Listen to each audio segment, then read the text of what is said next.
पत्नी एक 2 महीने के बच्चे को गोद में लिए बैठी। उसने पूछा ये मामला क्या है? 1.5 साल से मैं घर नहीं था, ये बच्चा कैसे पैदा हुआ? जरूर ये रोनाल्ड का बच्चा होना चाहिए। पत्नी ने कहा कि नहीं, रोनाल्ड का नहीं। तो उसने कहा फिर जॉनसन का होना चाहिए। पत्नी ने कहा नहीं, ये जॉनसन का भी नहीं। तो उसने कहा ये मर्फी का तो होना ही चाहिए। पत्नी ने कहा तुम्हारा होश ठिकाने है कि नहीं? अपने अपने दोस्तों के नाम गिना रहा है जैसे मेरी कोई दोस्त ही ना हो।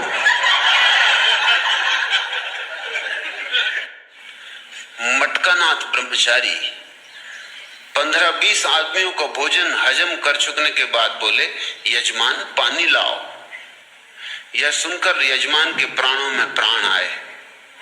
उसने पानी का लोटा दिया। तब मटकानाथ ने कहा, वत्स, मेरी यह खानदानी आदत है कि जब तक आधा खाना ना हो जाए तब तक पानी ना पिया जाए। यजमान पर जो गुजरी वह तो तुम समझ ही गए होगे। खैर, पानी पीने के बाद उन्होंने फिर उतना ही खाना खाया। तब अपने घड़े जैसी तौन पर हाथ फेर कर वे बोले, अब इस बस में सवारियां ठसाठस भर चुकी, अब कुछ नहीं खाऊंगा। यजमान ने औपचारिकता बस का, नहीं नहीं महाराज। अब यजमान को डर भी नहीं था। यह एक रसगुल्ला तो और ले लीजिए। अब यजमान ने सोचा कि अब थोड़ी उदारता ही दिखा दो। जब महात्मा ने इतनी उदारता बरती है,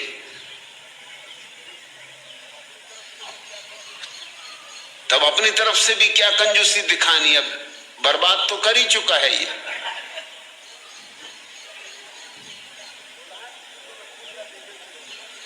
कहा कि ये तो रसगुल्ला लेना ही होगा। पक्का भरोसा था कि वो नहीं लेंगे। कहा यह तो खास आपके लिए ही बनाया गया है, नहीं आपको लेना ही होगा। ब्रह्मचारी ने झट से उसे लिया और गपक गए। बोले, लाओ लाओ, अभी बस में कंडक्टर की सीट खाली। मगर अब बिल्कुल भी जगह नहीं बची, पांव रखने की भी नहीं। रसगुल्ले के बाद यजमान ने एक मिस्री का बड़ा सा लड्डू देते हुए कहा, महाराज यह और ग्रहण कीजिए। सोचा कि अब तो असंभव है, अब तो कंडक्टर की जगह भी भर चुकी।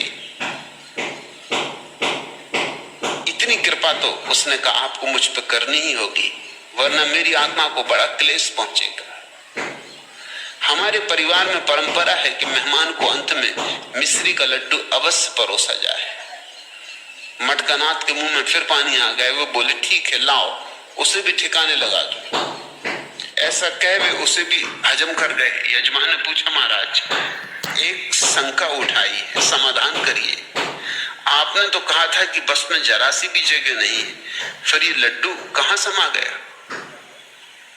ब्रह्मचारी ने उत्तर दिया, वत्स, यदि बस में तिल रखने की भी जगह नहीं है और देश का प्रधानमंत्री आ जाए तो उसके लिए जगह मिलेगी कि नहीं? बस यही समझो कि मिस्री का ये लड्डू प्रधानमंत्री। फिर यजमान ने हिम्मत भी नहीं की कि अब कुछ और आगे औपचारिकता दिखाए। 3 मित्र अपनी अपनी मोटी पत्नियों के बारे में चर्चा कर रहे थे।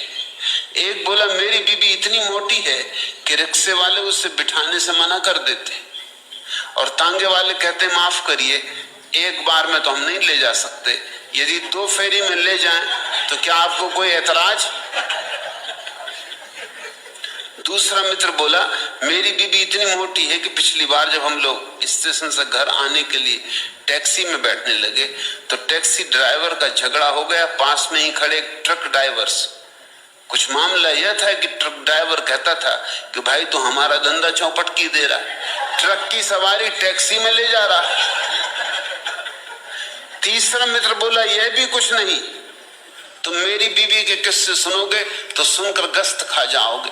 परसों शाम की बात है, मैं उसका पेटीकोट धुलवाने के लिए धोबी के यहाँ गया तो धोबी ने कहा, क्षमा कीजिए श्रीमान जी, हमारे यहाँ टेंट तंबू वगैरह धोने का काम नहीं किया जाता।